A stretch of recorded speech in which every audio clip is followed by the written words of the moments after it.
Hey, everybody, welcome to Biz Chicks TV. This is the place for tips, tools, strategies, everything you need to build a profitable business that's fun to run and to take the hassle out of your hustle. Today is Friday, and that means it is time for Tech Life Weekly with the Tech Divas.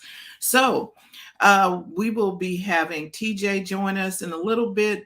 Terry Carolina is on assignment and traveling. And then we will also be having Dr. Tachi joining us to talk about things in the world of media.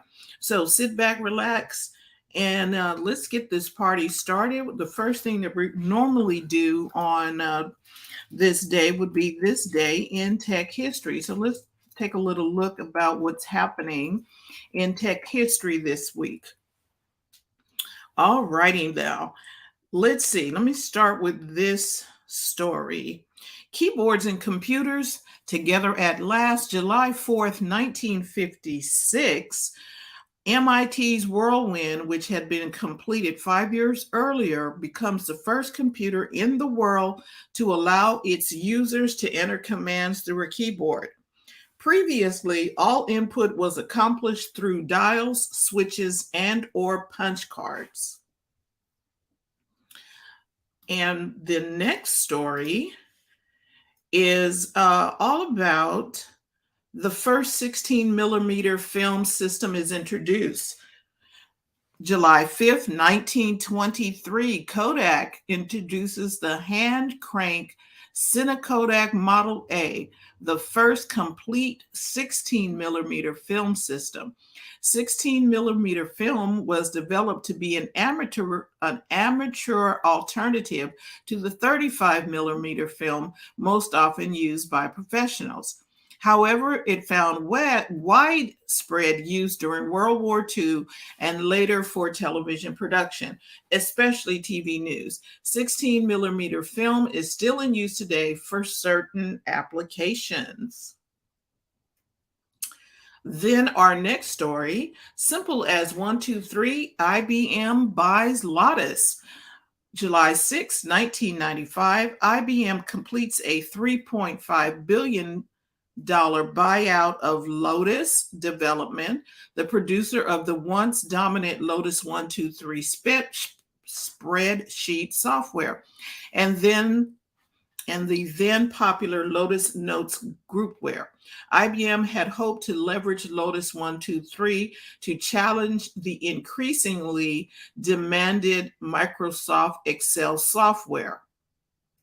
But alas, there was little slowing down the Microsoft juggernaut during the 1990s. Lotus 123 steadily lost market share, and IBM finally announced the end of support for the software in 2013. Lotus Notes groupware fared a little better than the 123, succumbing to Microsoft's Exchange as the dominant groupware platform among large companies, but it is still entrenched among certain corporations today under the name IBM Notes.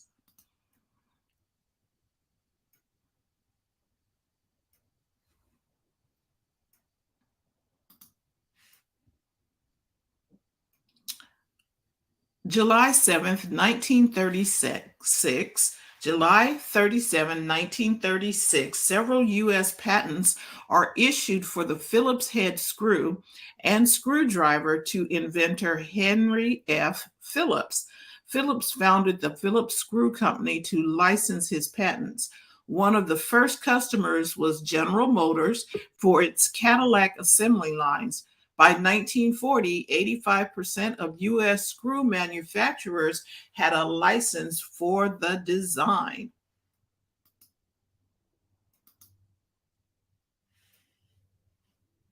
Hey, Terry.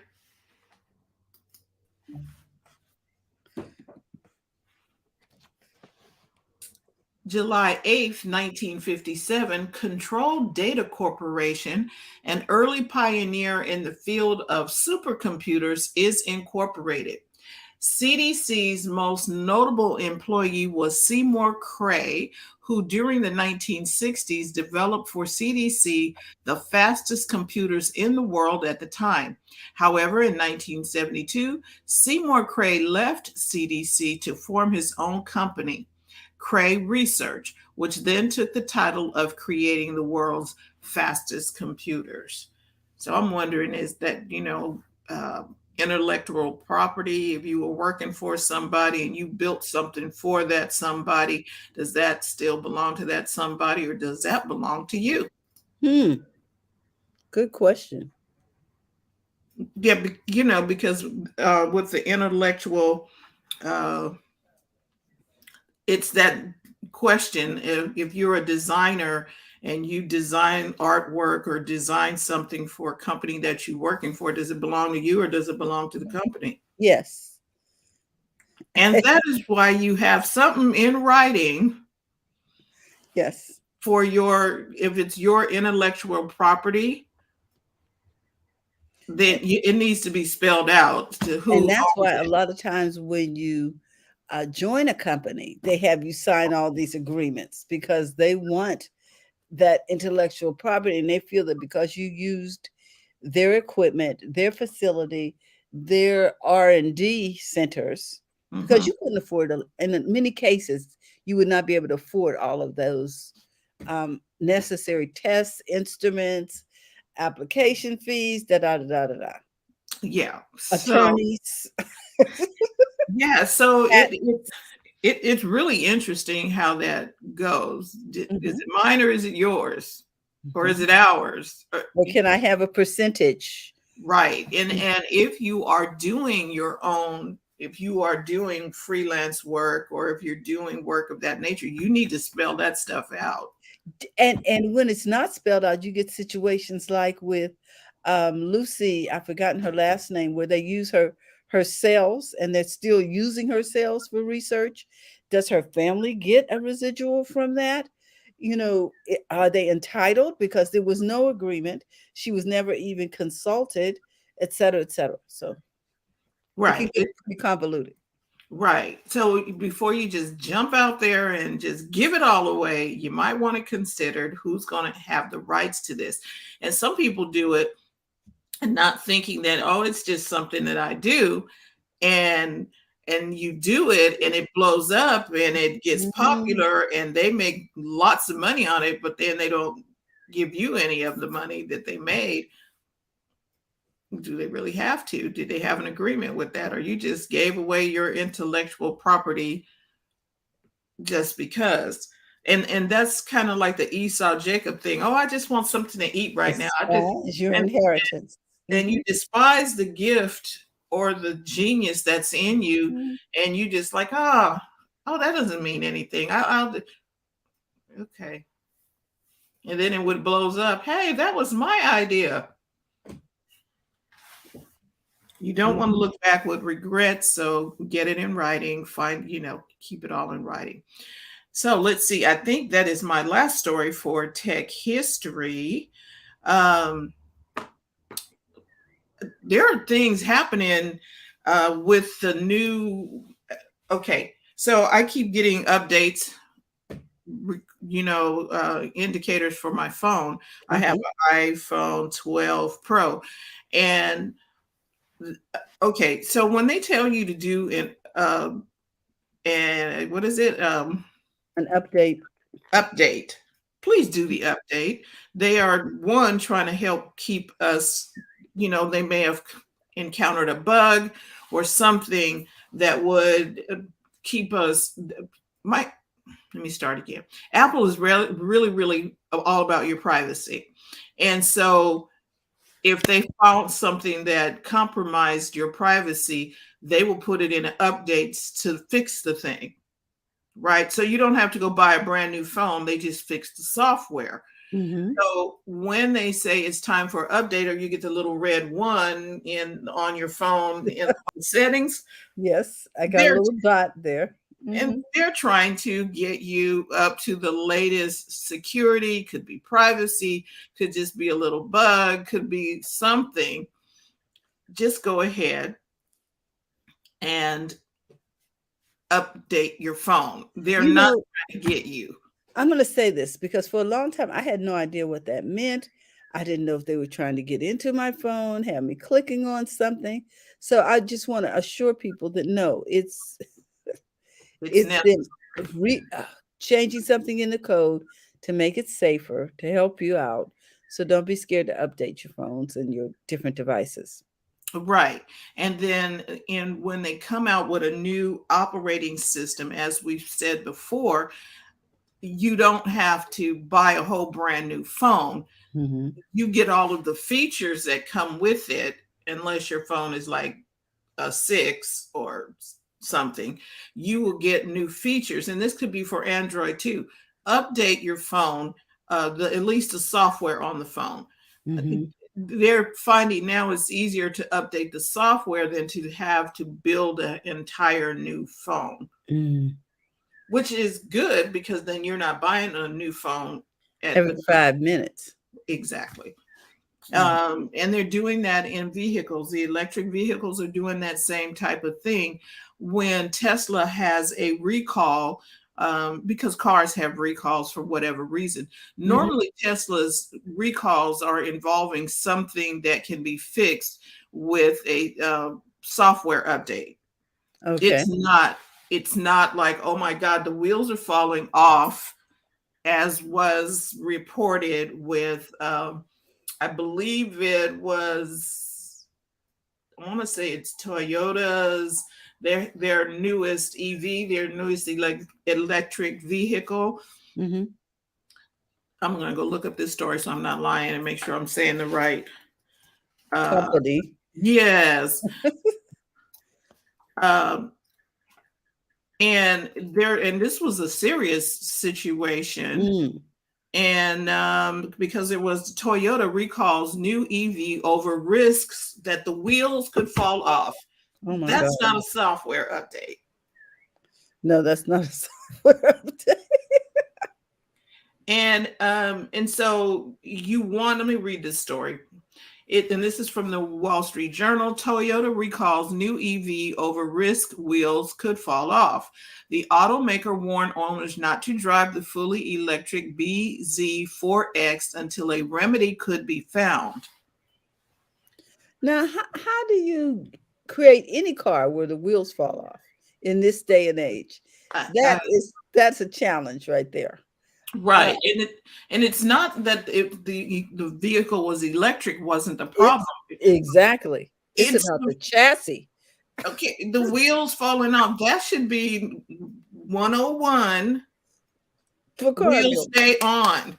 For- I mean, we're talking skateboard, we're talking roller skate, we're talking baby Whatever carriage. the We vehicle need the is. wheels to work. And people are trying to jump, and maybe they're trying to hurry up and get things out because of the gas prices being so high. There are a lot of people who want electric vehicles like Hmm. right now. But can we make sure like somebody took the lug nut and and make sure the wheels stay on? I don't know, and but thank God they recalled them, and you cannot drive the car back. So So now, does this make your attitude change when you hear people saying they want more pay? Give them 25 cents. I want that lug nut. ah, right, because how is it that got missed? I mean, I was I'm like, ooh, clueless. we okay. Finding the wheels could potentially fall off because of issues with bolts that connect them to the vehicle. After low mileage use, the bolts can loosen to the point where the wheel can detach, the automaker said. And this was on Thursday, And June that's 3rd. what they'll admit to. Okay. We don't know what else is detaching. Right. So, but the fact that they were honest enough to do, Yes. they needed to do a recall, it had actually something have had to happen for them to even do that. And like I said, when I have a Tesla, so when they do a recall, most of our recalls are solved with a software update. Hmm. Like, or I had to take my my because my screen needed to be updated or something, and I had to take it in, and they took care of it Mm-hmm. because they were replacing the entire screen. Actually, the guy came to the house and Oh, replaced the nice. screen, but wheels are a mainstay of the vehicle. Wheels are pretty basic. I agree. Yeah, you need those. Okay. Right. And more people are looking to EV vehicles. When did Yeah. California say that we needed to be 2030. yeah, that's what I thought. 2030 ain't but a couple of years down the road. But you know something, we've been talking about this for over 40 years. I mean, we've been California has been planning for this. But I think there had been such a resistance, but with the recent events in Gas. well, not just that, health and things of that nature, it Right. has forced people to become more tech savvy and Hmm. more willing to make a change, a shift, and then the gas price just accelerated it. Well, electric vehicles was back out. Were out. I believe Henry Ford had an electric vehicle. Mr. Tesla, Tim, No, Henry Mr. did. No, Henry Ford. They Mhm. had an electric vehicle, but the people who were doing the combustion engines, they pitched a fit, kind of like, Lobbyists. yeah, they didn't want it to, but it was way back. Well, businesses have always had their separate interests. We all have our self interest at heart when we're doing business. I don't want to stop making buggy whips. Yeah, so I was like, see, uh, y'all, and we could have had electric cars a long time ago. Hmm. Well, think about it. I think we did a show maybe 7 or 8 years ago about hydrogen cars running on air. I mean, And there was some, I think there are some cars that right in now are in running on fuel cells that are water fuel water cells. Hmm. hydrogen. Hmm. It hasn't taken off yet. No. It has to Mhm. be embraced. Mhm. And those cars are being made in India, I believe. Hmm. Right. And so, like, okay, so Toyota had the corner on the market because they had the hybrids. Hmm. Hmm. Toyota had the hybrid. Are they the ones who made the Prius? Yes, Okay. Toyota Yeah. made the Prius. So, okay, the wheels didn't fall off of that, but okay. Mm-mm. Not sure what happened on the new ones, but Yeah, and my I had a friend who was one of the first adapters. She got one, I think, in 2015, 2014, somewhere in there. And we were all like, why do you need a hybrid, and they did electric too. They Mhm, had full electric Prius, and then they had mhm, the hybrid Prius. So technically, there was this thing where President Biden kind of snubbed Elon Musk because Elon can, Tesla has had more electric vehicles on the road, but but the but Biden kind of sided with the automakers of mhm. the big three, Oh, and said, "Oh yeah, we're they're gonna we are the number one in oh yes, automakers." he attributed that to another automaker. Really? Right. And he said that American made. Well, Tesla is American Yeah. made.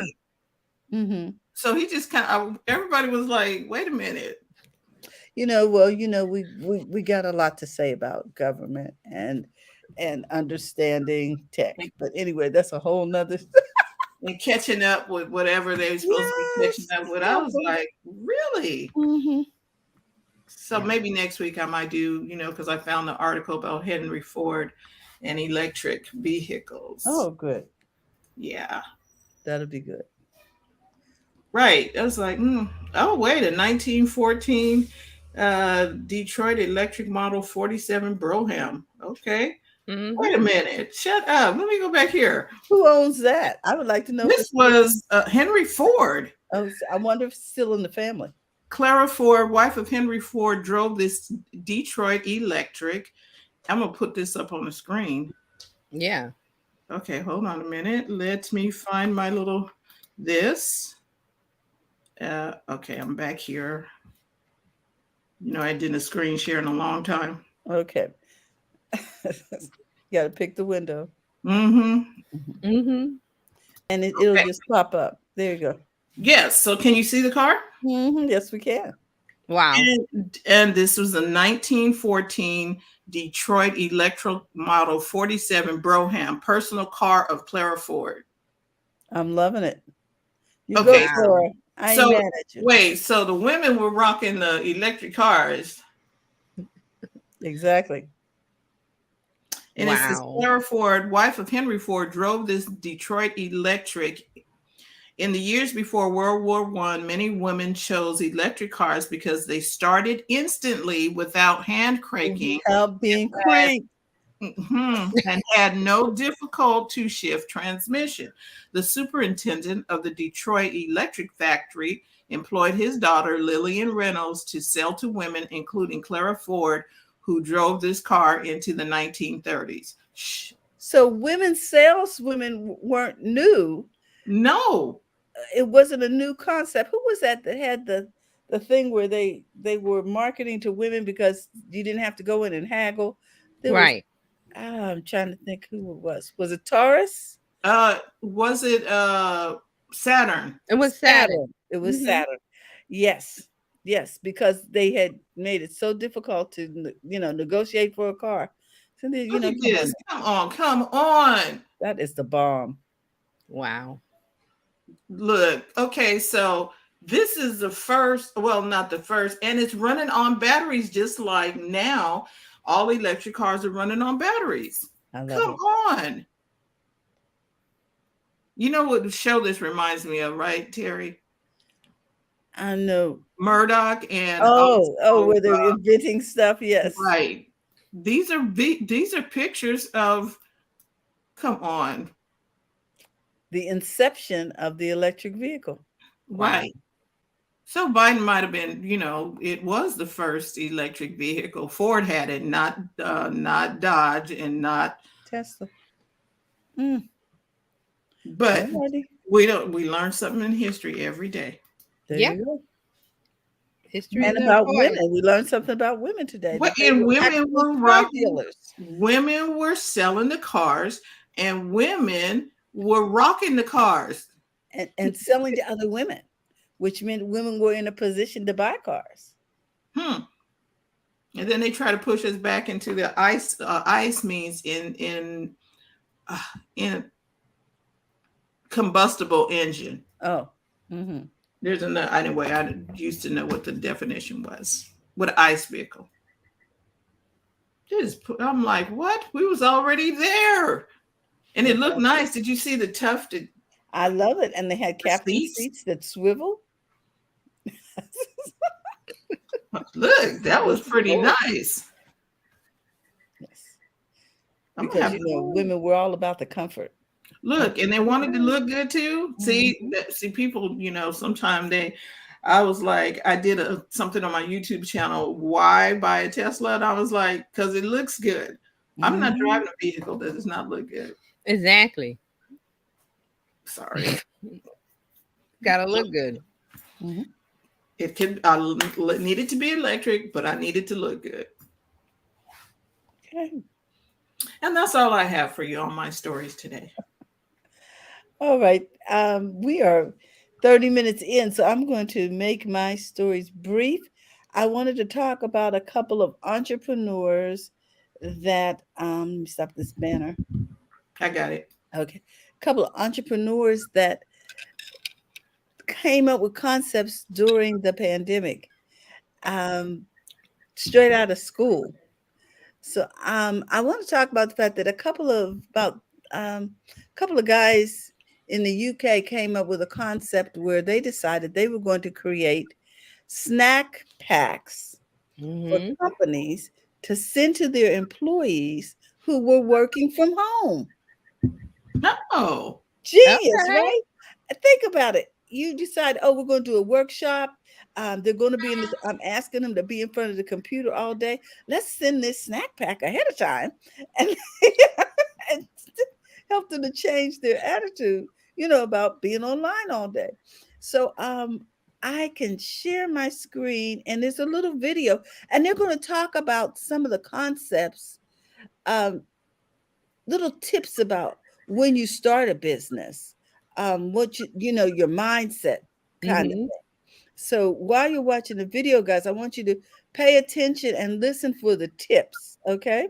Okay. All right. Okay. Let me share my screen here. And just to note, whenever you're using StreamYard, everybody who's watching, when you use StreamYard and you share a video, make sure you mute your mic because then we can hear the Use it video every day. without. We can make your ideas seem a bit more real.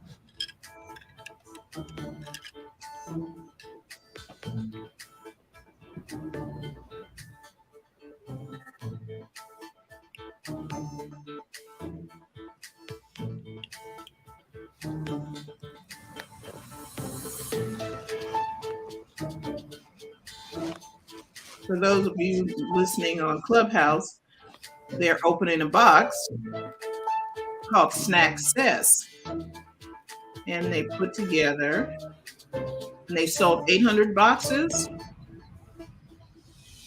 Do something today that makes the idea seem more real than it was yesterday. Whether that's talking to someone about the idea, setting up a meeting, building a little prototype online. Do something today that really makes it seem that little bit more real, and you start to stumble your way to building an actual idea. Don't be afraid to reach out to people. People are willing to help you. Like, don't be afraid to connect with someone on LinkedIn, drop them a message and say, oh, can you help us out with this project? Or do you have any piece of advice for in this industry? Because if you're completely new to an industry, there's people out there with loads of experience who are just willing to help out really small companies or individuals that kind of want to make a change. My one piece of advice would be to love the process. Business is an emotional roller coaster full of ups and downs. Focusing on the results will only lead to unhappy endings. But loving the process, loving the people you're working with is the ultimate joy in business. Nice. So we don't starve out while we're working. That's a good idea. I thought it was brilliant. I don't know how they came up with it. I guess they were sitting at home. Well, for one thing, they were all rising seniors at the university. And so they knew that the job market was going to be pretty slim pickings because at that time, businesses were cutting back because people weren't going out and about. So it just made sense to send a gift box. Also, employees are homesick or for whatever reason, a gift box of healthy snacks just made sense, didn't it? Right. Yeah. Because I think I would have appreciated, and you're not having to do the dash. And exactly. Somebody from your company thought about you. Yeah. Yes. Yes. So I thought that was just brilliant. And then they have an article that I wanted to share with you. Let's see if I can bring it up here. While you're bringing that up, Uber added something to their offerings where they will deliver packages for you or deliver something to you. I was going through my Uber app when I was catching the plane, and I noticed that if I needed to send something to I'm in the city, maybe in Terralina's, I need to get some over to Terralina's house and I don't want to drive way over to her house. Mm-hmm. I can book an Uber and they will come pick up the package and take it over there. Wow. Whoa. So now we got messenger service. Right. And whatever it is, books, it could have been flowers, whatever I needed you to deliver to your house. I didn't have to pilot in the car, drive through the traffic and all of that, book the Uber, and they'll take it over there for me. I was like, this is good. I love it. So they're making delivery for everybody, right? Not just to stores or the groceries. And Uber Eats, if you've seen their really dumb commercials that's been out lately, um, Uber Eats, that's why you kind of need to pick your name before, watch. You don't just jump on a name. Sort of like Fleet. No, kind of like Uber Eats, because they didn't think it through that they would be delivering other stuff besides food. Right.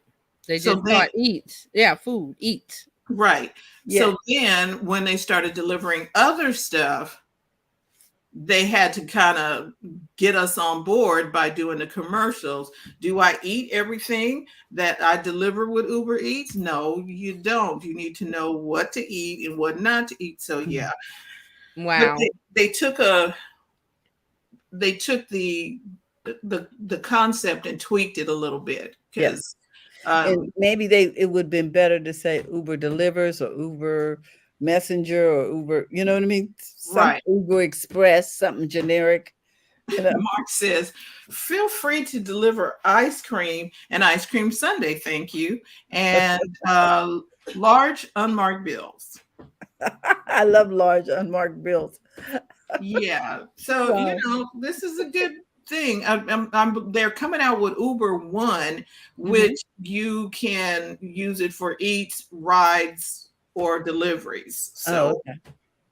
I guess they're trying to rebrand that, but when they didn't think about it. They just did Uber Eats because they deliver food. But okay. Well, yesterday I used Instacart for the first time, and it was just excellent. Okay. Yeah. Welcome aboard. Yeah, I know, right? And I'm out of town, so I'm like, you know what? I need this delivered. So there you go. And it was very easy. I want to thank you guys. So if you haven't tried it, I highly recommend it. Okay. Instacart also delivers stuff from Staples, Best Buy, and other places, not just groceries. Oh, I didn't know that. Right. I needed something to send to, because I have packages that I send to sellers or buyers or whatever, and I needed bubble wrap and I needed something else. And I'm like, I do not feel like getting out in the traffic and hassling with that. I went to Instacart and they had Staples and they had Best Buy. They had some other, 99-cent store. Come on, y'all. Oh, what you say? Yeah. I was like, okay, cool. Crazy. Right. This and they is do good. several grocery stores. So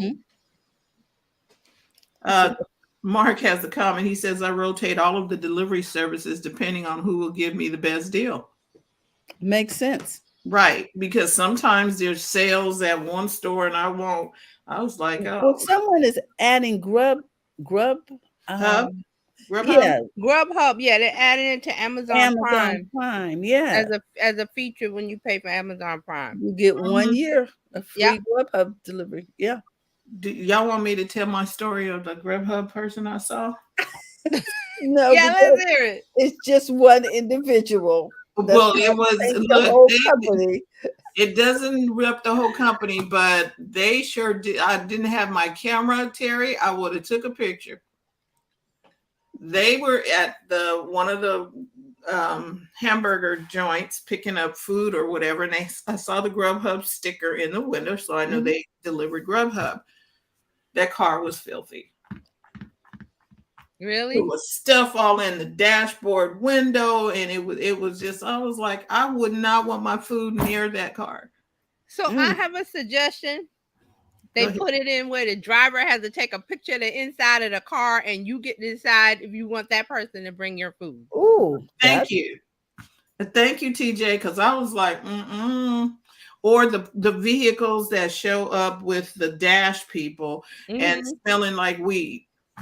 Isn't that terrible? And my food is in your car. And but so the bag has to come inside. Like I can't smell that. But see, the thing here in New York is all the guys on the scooters. Oh, okay. It's the motor scooters, not even like the the little scooters. The Vespas. The Vespas. It's so many. I'm just like, wow! It exploded here. That's what they use for the Grubhub and the DoorDash and. because they can get through traffic. Yes. Right, but see, Yes. but the Chinese food and the Indian food was doing that long before them. Yeah. Hmm. They were. They were. Yeah. Mark, Mark is funny. He said weed infused food is a there's a benefit. benefit. That's a benefit, right? Okay. Long as Yeah. it hasn't been treated extra. That was Mark's opinion. That's Yes. not the Well, I've opinion. got a few more Go ahead, Terry. I'm Oh, sorry, products go ahead. TJ. from Terry. let's see. Let's see here. Let me see if I can share my screen and show you these lovely ladies who started businesses during the Lockdown. pandemic. It says here, coronavirus, the women who started businesses during the lockdown. Okay. Okay, so this first young lady, she says, I started it on a whim. Let's see if I can make this screen. I don't know if I can go full screen with this. That's okay. We can see it Can though. you see her? Okay. Uh-huh. So she started a beauty business during the pandemic. She started selling boxes of beauty products. She is 30 years old. She's from East London and she works in fashion PR. So she Mhm. contacted companies, got them to sort of gift their products, and then they were allowed to put coupons and things in for reorders. And in some cases, if she couldn't get it gifted, she was able to get it at cost. So far, she Okay. said she's had 400 orders to date and made about $5,000 in sales, but it's hard work. She says she does literally everything. Sometimes she's staying up till 3 in the morning trying to get things done. Nevertheless, she did something. And Right. that's what I'm trying to encourage you guys to see, that she did something for this. Now I'm going to scroll down and show you the next young lady. She says, I needed something to keep me going during the pandemic. This is Maya. She started a Caribbean takeout business, Hmm. meal service Okay. during the lockdown. This is Maya. She's only 20, had always fancied starting her own business, and she's a big foodie. So in June, she decided to start MJ Eats, a part-time Caribbean soul food takeaway service, cooking from home for 2 or 3 days a week. So she advertises on Instagram, and so far she's had around 20 orders a week, and she's made about $500 in sales. She also said she broke even after just 2 months. Because they're always Okay. saying, you start a business, you're not going to make any money for the first 2 years, et cetera, et cetera. She says, Whoever I tells started them my horror business stories. because I needed something to keep me going during the lockdown. Okay. So, a lot of these businesses started because people are like, I'm just sitting here. I need to figure out what I can do. She's been a competitive athlete most of her life, but not being able to do sports or find work, it was taking its toll. So her plans are to continue running her business part-time, studying for her degree, uh, and to continue to grow her business. So that's Maya. And then this young woman I thought was brilliant. She says, I finally had time to commit to launching a business. She and her significant other found themselves together during the lockdown, living together during the lockdown. So Carolyn Hagerman and her partner Jay posed with their date night subscription box product. She she is at 25 and is studying for her PhD in oncology at Imperial College of London. So her part-time work requires her to carry out experiments at the laboratory, but because of what was going on, she was on lockdown for 3 months and had to stay at home. And in the course of spending so much time indoors, she figured out they needed something to keep the romance going. And then she decided to offer this date box online to people. So she set up a subscription box service that she named Box 42 to bring back the romance. I don't know what 42 has to do with it, but anyway, each one of box retails for about 33 to 2900 29 dollars for a monthly subscription, and it comes with two fun activities following a theme. as well as snacks, non-alcoholic drinks, curated playlist, and mood setters like candles. She said she started the company during the lockdown because that was when she really saw a gap in the market because you couldn't go out, right? So Right. what do we, what do we do on date night? Previously, although she said she had many different ideas, she never had enough time to commit to launching a business. Carolyn so far has invested about $1,100 in the business, and she's had about $950 in sales. She hopes to break even soon. So I Okay. thought these were great ideas to come up with during the pandemic. Let me stop sharing. Hold on a minute. What I like about it is they were not like astronomical numbers, and they were like, oh, like, oh, I can do that type numbers. You understand what I mean? So, Mhm. and her sales to date are $12 million. It wasn't that. It You was know what I mean? Because it was like normal numbers that, oh, I can start something and it still increase. yes, and It's like baby I step. can celebrate the increase even though I'm not the prophet yet. You Hmm. know what I mean? It's still growing. I can see it's growing, and so there is a gap in the market, which means there's an opening for me to offer this, and people want it. And they paid for it. And it wasn't, I want to send that to the two clients we talked to yesterday. Yes. Hmm. It Especially the woman with the food business, this right, date box. I thought that was brilliant. right. Um, It's like and you they most of them are marketing over on Instagram, like right. like particularly the young lady who's doing the cosmetics. Mm-hmm. But this is just, to me, this is brilliant, and I think we could even call these people up and tell them some other places to market this, but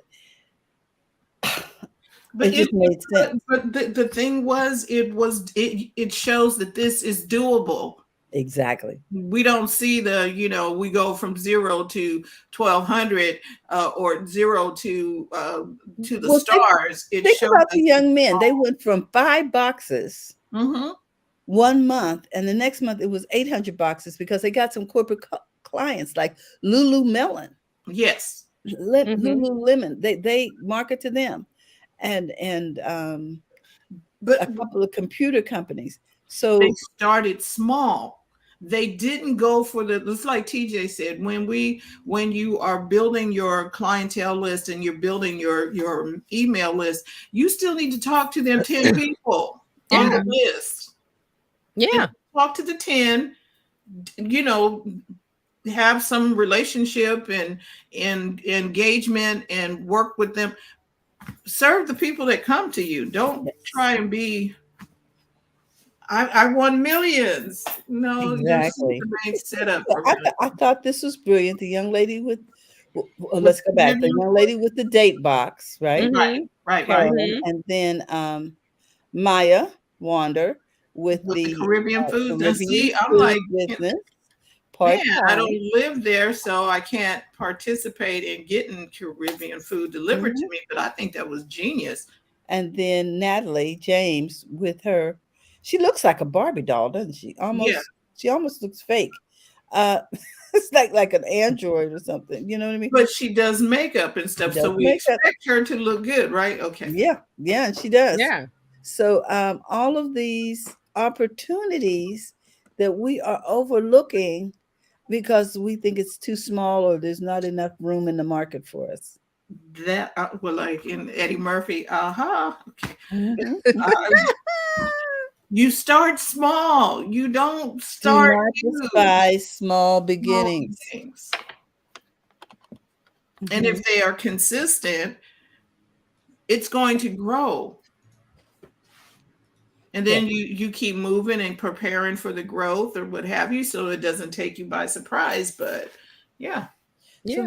this I wanted to share this because I think a lot of times, on Biz Chicks, people think if they're not making millions of dollars that it's they're just not doing it's anything. over. You know what I mean? I I say it think we all the need to share, time. right. We need to share this again. Just a reminder that it's okay to start small. Yeah, it's okay to start small. Because we have all these, big business conferences and things, and people are over there talking about, selling hundreds of thousands of units or something, or major contracts. And so people who have micro businesses think that they cannot get started. Or And it's the small businesses that are running everything. It's not the major. yes, but the definition of a small business is sometimes like 250,000. Well, that's a lot for some people. That's not my definition. That's not mine either. Because But when you go into the we're talking to people. SBA, they have different definitions. So I just wanted to let people know that people are making money Yes, with small there is business. hope for us all. Okay, Yes, exactly. just be consistent and take care of the ones that you got. Okay. Yep. Bloom where you plant it, people. Bloom where you plant it. Okay, I think TJ's up. I'll move her over. Okay. Let me gather my notes. This is really good. TJ, I'm listening to you on Tuesday, and I'm making moves and doing things. So while you're gathering your notes, I was working with my YouTube channel, and I'm trying to think, what do I want to put on there? I'm going with the shorts, little short information about what is amortization.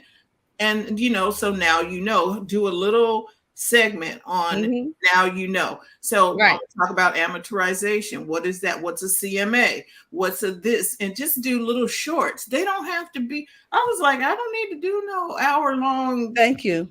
No. YouTube And video. besides that, I'm telling you, when I look at YouTube, I click on how long it's going to be before I even consider. Yeah, it shows you. It And shows you the when they put, video. if it's Like, more than okay. 5 minutes, it's got to really be something that I want to know. And So remember, the shorts are little appetizers for when you put your longer video on. right. And so if they want to ask me some questions, because sometimes what's amortization? I don't want to watch a whole 10-minute video, just give me the definition. So I put one up today, and I'm like, okay, this is what I'm going to do. Little snack information about real estate or tech or something, but make it snack size and not a full meal.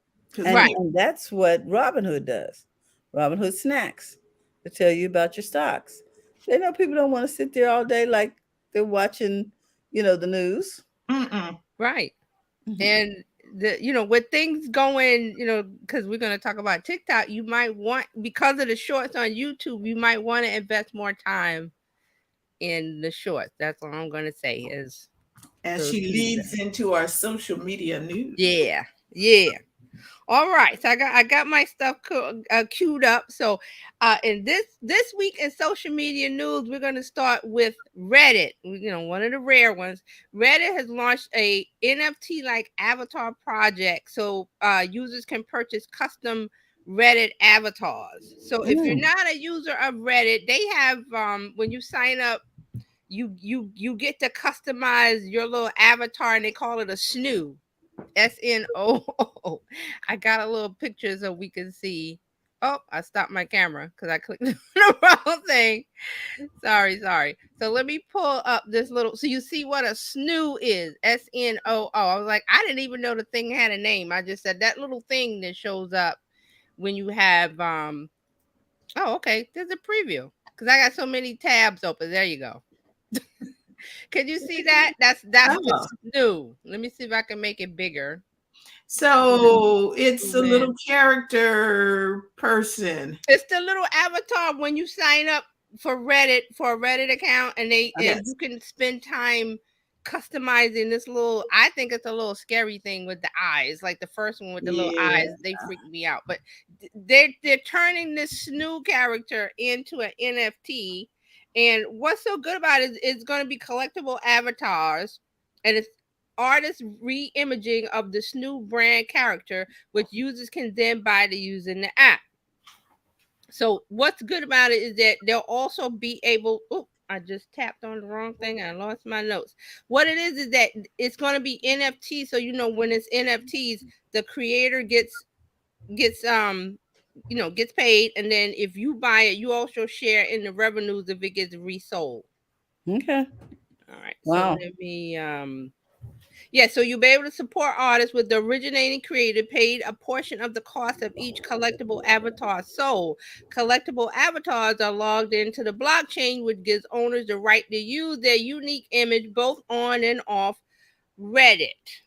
Oh. Okay, so how So- much would you expect to pay for this little Reddit NFT? They haven't provided any details, but they're saying that the prices may range from $9.99 to $74.99, depending on the design. You know what I find interesting about this is that now I don't have to go out and get on what is it, Seascape or whatever it is to create my NFT. I can create it within the app. Right. They put it up, they license it, and what I'm paid if someone actually wants to use it. Right. So Cool. see, that's the beauty of NFTs is that there's a whole class or world of okay, artists get to finally make art and then have it where they're getting paid or they're getting money from it, and then it kind of turns into something. If somebody buys and it stays on the blockchain and it becomes something big, Mm-hmm. you never know. But see, there's no guarantee about this. That's the deal that a lot of people are upset with NFTs and things, and they call it a scam, is because some people are getting scammed. Some people Okay. are getting scammed with NFTs, but that's where you got to do your due diligence, Mhm. study and read everything you see about NFTs. Make sure that you're buying something that is, a reputable place to buy an NFT, the NFT exchanges, and then you have to make sure you're not going to spend more than you can afford. Oh, like real world money? Yeah, Yeah. like real world. Like, okay, Apple stock is what? A lot. A lot in the thousands, one share. So if I can't buy one share, I'm not gonna break my bank. Well, I can't get the one share. But then we have what is that? Terralina, we was talking about the app where you buy into the Cash App. shares. You buy into a piece of the share. Cash App lets you do that. Yeah, and there's another one too that lets you can't afford that. Robinhood. You can't. I forgot the name of it. Well, But I know you put into it, and then because They all have had to offer that because Robinhood started it where you could buy fractional increments. shares. Yeah. Yeah. yeah, you buy a fraction of if you've got $50, you put that 50 and you keep putting in until you get one of the shares. Yes. And you are a legitimate shareholders. Yeah. I have gotten notifications from Cash App saying, "Hey, you get to vote on a meeting or something coming Exactly. up about Right. whatever." And because I've got Tesla and Apple and stuff, but I didn't pay full.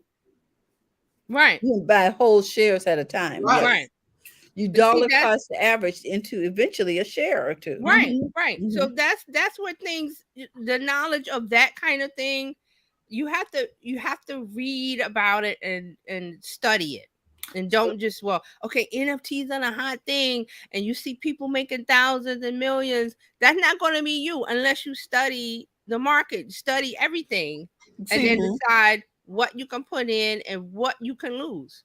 This is like they did with a funnel. Oh, if I get a funnel, I'm gonna make money. No, you use the funnel and it to provide the value to your customers or clients. Right. The funnel is not the thing that's gonna make you the money. No, it's having the audience and having the right message and all that connects, which is why we talk about that a lot on Tuesdays. All of the parts that you got to have the match. It's just not magic. Like, oh, if I get a funnel, that's my key. Well, no. So, and you know what? We should get us an NFT for BizChicks. Interesting. See? Let me start playing with break out my Procreate and see what I can create. There you go. There you have it. So that's what's going on with Reddit. They're, getting in the NFT, the little Snoop character that everybody signs up for Reddit. You get a little Snoop character as an avatar. So now they're allowing you to buy an NFT to dress it up a bit. And then there's a whole marketplace where the artist, gets money and you pay for it. If you're interested in that, take a look. All right, so Well, here's another. well, Go the ahead. thing I like about it is that they automated it so that you know what I mean. They cut through all of the Right, mhm, the legalese and all of that. Go ahead. right, right.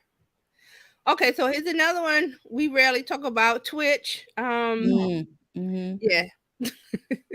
Well, Twitch. yeah, Twitch is Well, interesting. if you're a gamer, you're over there. You know, that's your because there's a section which we're talking about now. There's a talk show podcast area over there, but it's not really active. Right, because we have a Twitch account. Hmm. Ask me, are we ever over there doing something on it? But Well, see, the thing about I didn't like about Twitch is that your stuff doesn't stay over there like YouTube. Your Mm-mm. video stays there like forever until you take it down. Over on Twitch, I think they give you 2 weeks or something, and it drops off your It goes channel away. Okay. unless you okay. pay for the Twitch. There's some level of Twitch that you pay for or something, and it gets to stay over there longer. But I'm like, no, I got YouTube. I don't. But Twitch is trying to make it easier for creators to pull guests into their live streams because they do have live stream over there. So they're saying that they're announcing something called Guest Star, which is a new feature that ties into existing streaming software, allowing stream hosts to bring up to 5 guests into a stream and swap them in and out fluidly. Now, what does that sound like? StreamYard. StreamYard. And you know it's a and so now because on StreamYard you should be able to broadcast to Twitch. Yeah, Yes. Now is you Twitch do. You do. yeah, so Twitch gonna shoot themselves in the foot trying to copy. When Yeah, they so should they collaborate. Yeah, Mhm. so they're pulling this guest star in, so streamers will be able to invite anyone with a Twitch account to hop into a stream from desktop or the Twitch mobile app. Creators can host and manage their guests directly within Twitch Studio or OBS, which is the tool of choice for many of the streamers on Twitch. But I'm like, I used OBS early in the days when we started streaming. I didn't really like it. Mm. So It was cumbersome, and maybe Ooh. they cleaned it up a little bit. I don't know. It just was too many steps when you It was you got very StreamYard. convoluted. I was just watching Fran Terry set was- it up, and I was like, "Oh my gosh, this is." Yeah. So they on Twitch they use OBS, the StreamYard. There's some tutorials on YouTube. I was like, that's just too much. Just get StreamYard. Mhm. I don't understand because we still have Ecamm live. Mm-hmm. I don't use Ecamm live. Yeah, the Because StreamYard beats all of that. it's too many steps to do what I'm like. So wait, y'all want me to run down the street, cross the street, go over the hill, and go back, and then put it on? No. I was like, that's too much. That OBS was just Mm-mm. no. So the people that love Twitch, they're over there. They're happy because now they have this little thing where they can invite people using this.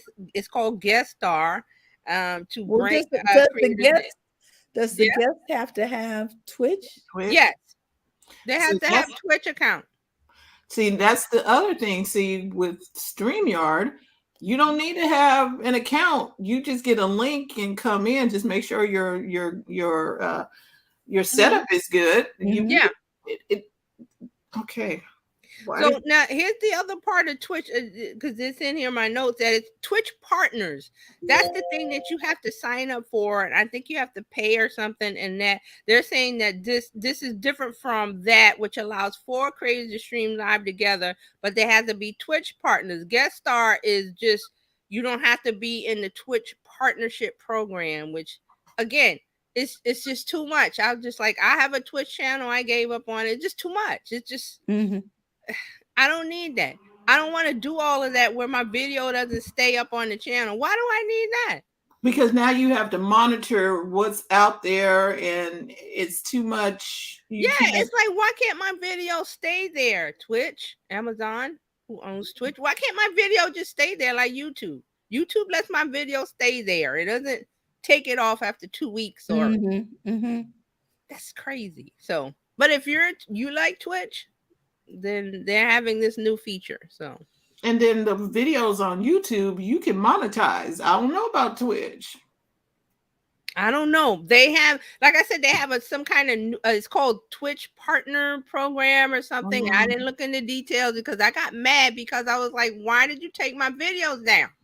I had more videos up there. Twitch took them down because they were older than 2 weeks. And I'm like, I don't like that. And then, like you said, we have YouTube. Yeah. YouTube is free. YouTube will pay you. And YouTube will pay you once you get into the YouTube partnership program. Now, you got to build your channel up to get in there. But once you're in there, they give you all kind of tools, all kind of things. There's the community, there's the membership, there's all kind of things we've talked about here. So I'm like, you got to do the work. Yes, but I'm like, I don't want Twitch because why? The trade-off is not really in your benefit. No, not when there's YouTube and you're still doing video, you're still doing live streaming. Lots of gamers are on YouTube. Lots. And some of them may have gone over to Twitch when Twitch first came out, but they went back to YouTube because they already had the audience on YouTube. So, but Twitch is there. So if you use Twitch, there's a little feature called Guest Star. Have fun. And speaking of that, I went to look at Twitch because I know some people like Eileen Smith was there. I saw Eileen's channel. She used to do a lot of Twitch streaming, not anymore. She's got some stuff there, but not recent because her stuff, her hangout place is YouTube. Right. So I already know that to go to YouTube. So, but I'm like, if Eileen's not there, and she's everywhere live streaming, I'm like, if she's not on Twitch, I could pretty much, forget about Twitch. So, all right. So that's my rant about Twitch. You see, I'm not happy with them. All right, let's move on to Pinterest. Pinterest is doing some things. They've added a new product display options and an updated shopping API, which is how they let third-party software connect to Pinterest to make it easier to, upload and put things on Pinterest. So they are trying to increase their in-stream shopping tools. So they added product tagging for pins, a shop tab on the business profiles. And that's key because see, Pinterest, when you sign up, you get a regular profile. Yeah. But if you convert it to a business account, which is easy to do, you get all of these analytics and all these tools. So that's why they're saying the business profile gets a shop tab.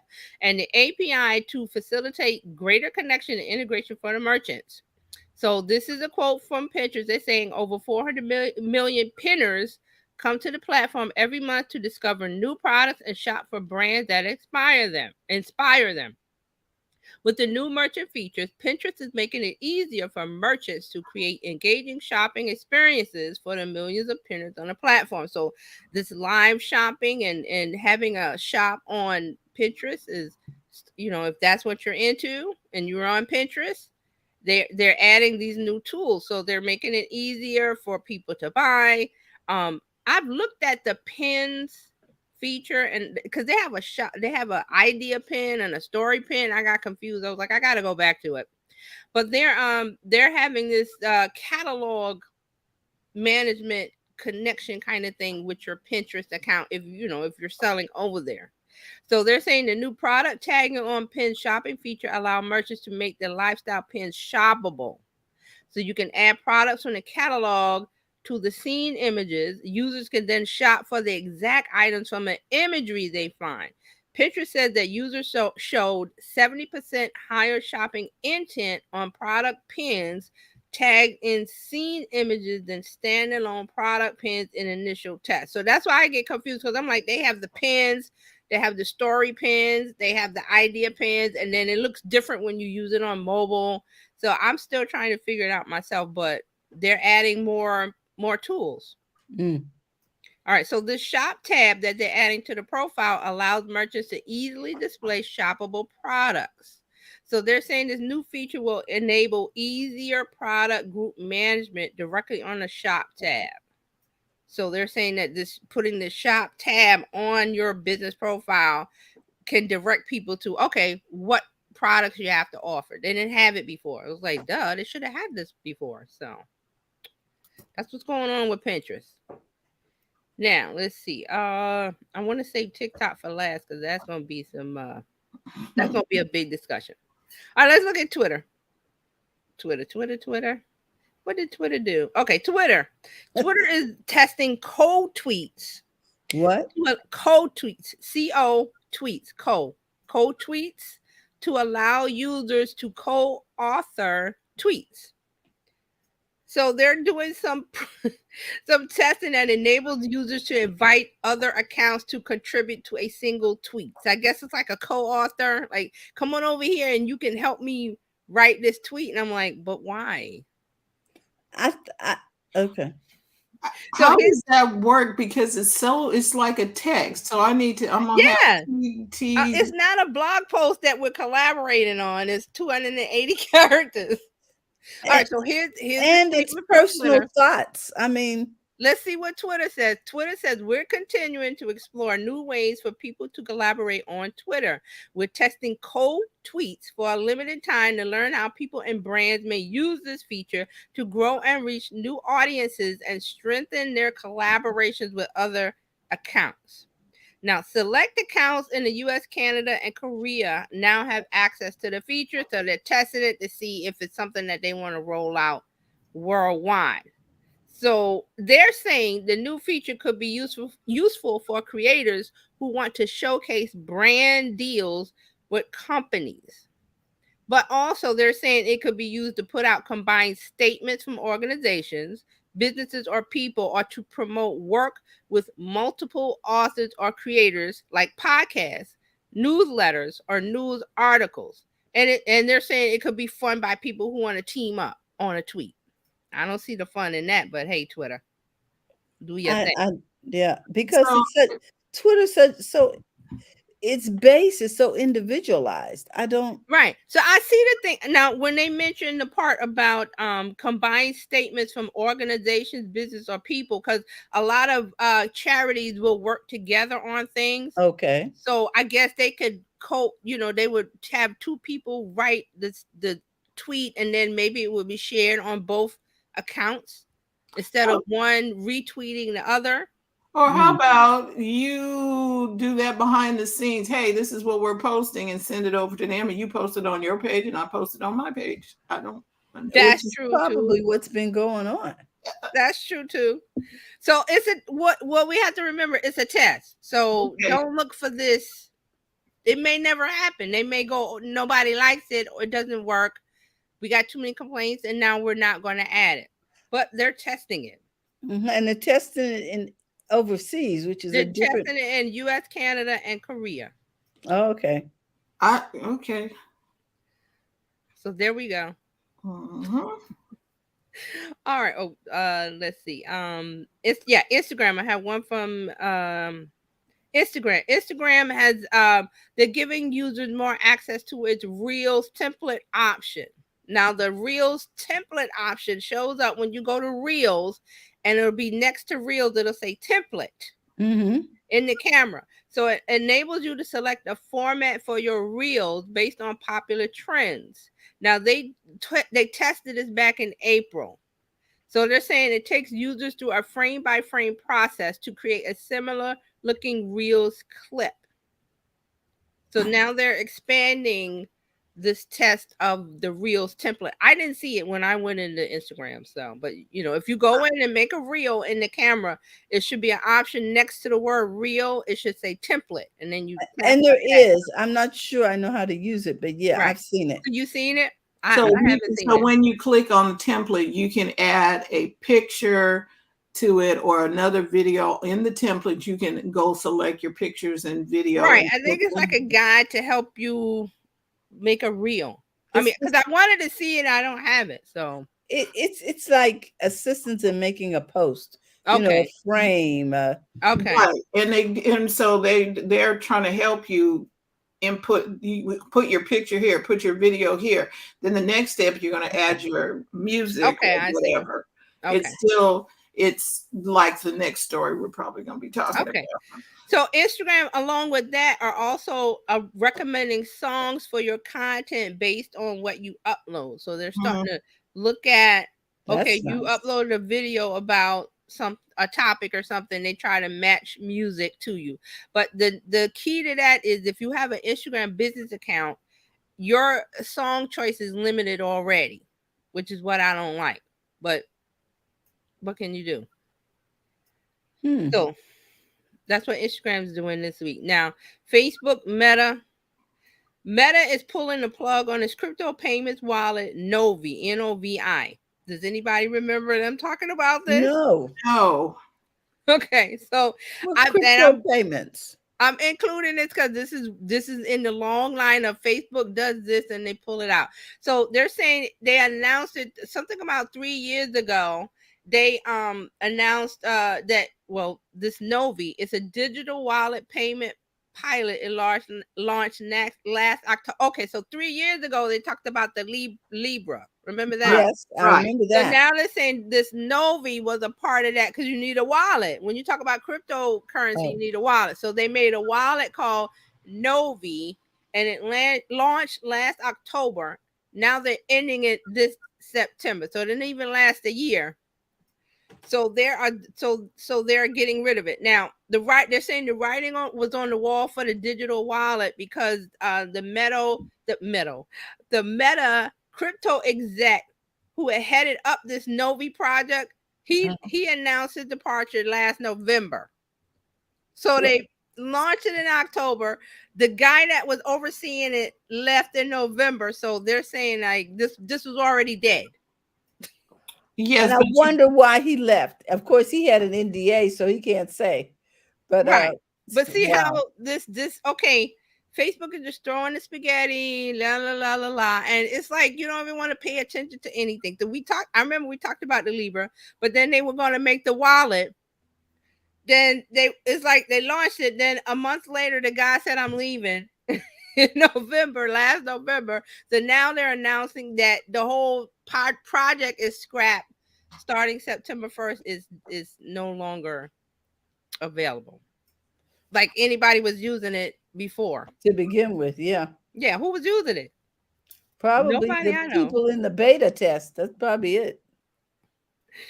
So that's another failed whatever from Meta. They like to have themselves called. All right, so let's move on to TikTok. This is our last one. I'm gonna save the big one for last. So they've got two other things. So TikTok was testing the ability to restrict live streams to viewers who are 18 years of age and above. So they're trying to keep anybody 18 and under from joining the live streams if it's mature themes. So they're adding a button called mature themes button to restrict the lives to adults. So the app says that only viewers at 18 and above can see your live if you turn this setting on. So wait a minute, are they going to members only territory? What's going on? You think they're not doing OnlyFans adult content stuff? They're just saying that it's conversations not for 18 and below. And what kind of conversations would those be? A lot of sex education or sex whatever talk or stuff, but not porn. They're not talking porn. They're saying that conversations, just like YouTube has a setting, whenever you put up a video, YouTube asks you, is this for kids? Yeah. And you say yes or no. This is what this setting is. Okay. So they're saying once you turn on the setting, TikTok will notify you that live videos tag 18 and up will still be removed if they violate the app's community guidelines, which include policies on nudity, sexual activity, and violence. So see, the conversation might be about, say, domestic abuse. Say, let's use that one. And adults are talking about that, but not, they're trying to ways to prevent it or awareness or whatever. So that's not a conversation for 18 and under. Okay. And it's not anything that's porn or nudity, like OnlyFans. So that's what they're saying. Okay. So they're setting this restriction just to say prevent minors from coming into a live stream that they shouldn't be in because there's adult conversation, not adult activity, adult conversations that, well, one, they might not want to hear anyway because it's like, no. Okay, and is this on TikTok or Facebook? This is TikTok. Okay. And it's the live streams. Mm-hmm. So they're saying it's a way for creators to prevent minors from encountering content that's aimed towards an adult audience or may be uninteresting to them. That's what I said. They're not interested in it. So it'll be marked 18 and up. So before you start the live, you got to answer that Right. question. You gotta, and just like YouTube has the question about, is this content for kids? And you have to answer that every time you start a live stream or you put up a video, you have to answer that question. So they're putting theirs into TikTok for live streaming. So if you say yes, because I have an 8-year-old who loves doing TikToks. It's TikTok. No, this is if you do a live stream, not for them. Okay. This is if you do if you start a live stream, there's a setting you have to set that says that this content is for 18 and up. Just like when you go to YouTube. a liquor brand or a whiskey brand or whatever on the website, they ask you, are you 21? Right. Yeah. Because you can't It's a get to gate. the website. It's a gate. Okay. Halt. Are you 21? Yeah. Yeah, if you go to some liquor brand or whatever, or wine or whatever website, they also have that little gate thing says, are you 20? You have to be 21 or 21 and older. Okay. And you say yes, and you get in. And then they're going to ask you some questions like, when Right. you were born? They're not just letting you in just because you said yes. Right. Okay, one more before we get to the big TikTok story. TikTok reportedly dropped plans to expand its live e-commerce shop venture to the U.S. So they had this plan to open the TikTok shop initiative to the United States because they were testing it over in the UK, and I think they were testing it in the UK and I think Singapore, some one of the Asian countries.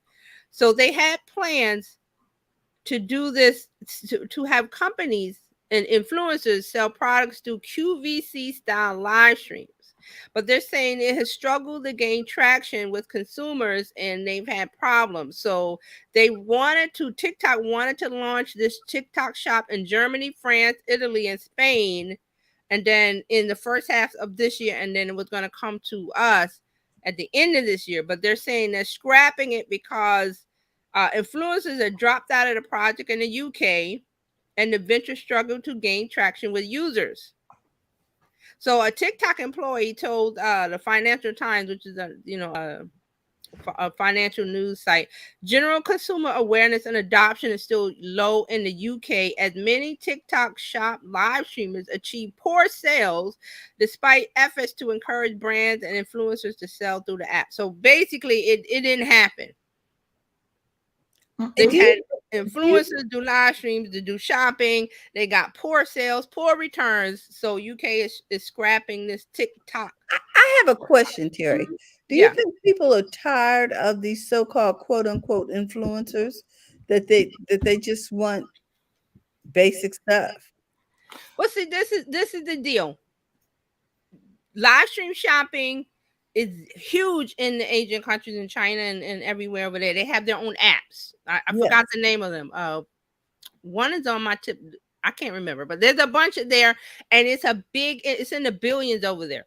They love the live stream shop on an app. So TikTok said, hey, let's test that out first. And they did it in the I believe they did it in the UK. Yes, launched in UK last year. Its first market outside of Asia. So remember, it's like a QVC live stream. So now they tried it on the UK. They're saying it didn't work. It didn't work like it works in Asia because it's a big culture thing over there for them to shop QVC style through an app. And I forgot the name of the apps, but it's a bunch of them. So TikTok wanted to put that in TikTok, thinking, they're doing it in Asia, so let's try it in the UK. And UK is like, what is this? We're not. They didn't look at the audience. Well, I think that they did a good thing, Fran. They ran a test. Well, that's nice to do a test, but here's the thing. But remember when Charles Schultz, who started Starbucks, he went to Italy and saw everybody standing up and drinking espresso and coffee, and he came back and tried to do the same thing. But the United States, we want to sit down. We're like, no, right. The culture is different. right. And the culture is different from from China and wherever those other apps are, and into the UK. The UK people are more stiff Mm-hmm. and Reserved. than we are. So how is Right. that going to fly over there? And see, that's why they did the test in the UK first. Yes. Because that was not. I'm like, ooh, somebody Because thought that was a good idea. yeah, shifting from Asian culture where they love that, and then say, okay, let's try one of the European countries, English speaking country, and let's try it over there, and it didn't work. No. So they're saying one of the TikTok employees said that the awareness and adoption is low, and many TikTok shop live streams achieve poor sales. Now, Poor I'm sales. gonna tell you another thing. Who shops on QVC? I have no idea.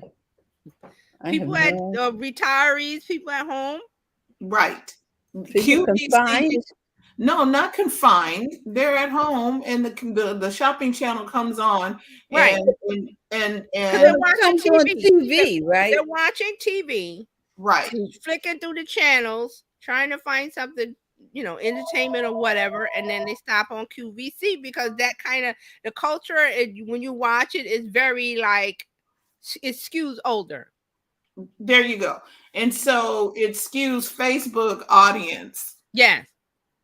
And so if you're trying to tell the QVC type shopping to on TikTok, that's not going to work, because that whole dynamic is only to the Facebook audience, not to the TikTok people. Now, see, the platform that this QVC style shopping will work is Amazon, and they got Amazon Live, which they still, it's still young, it's still in the early days. But if it was going to work here, it wouldn't work on TikTok, it would work on Amazon Live, because people already, if I got Prime, which I do, I go right to Amazon. I got Prime. I pay for this thing, I'm gonna use it. Right. I don't need, and I don't go to the Amazon Live necessarily, because I don't need you to demonstrate to me stuff. And the QVC style of stuff, anyway, I came upon QVC and I'm looking at it and I'm like, they do too much. They take the same product that you can go straight to a store and get, and then add all this stuff on it, and like you getting the deal. I'm like, and a lot of times that stuff is past, what would you call it? Is off trend. Yeah. Right. That's a nice, Terry. That was so diplomatic, because I was going to say something.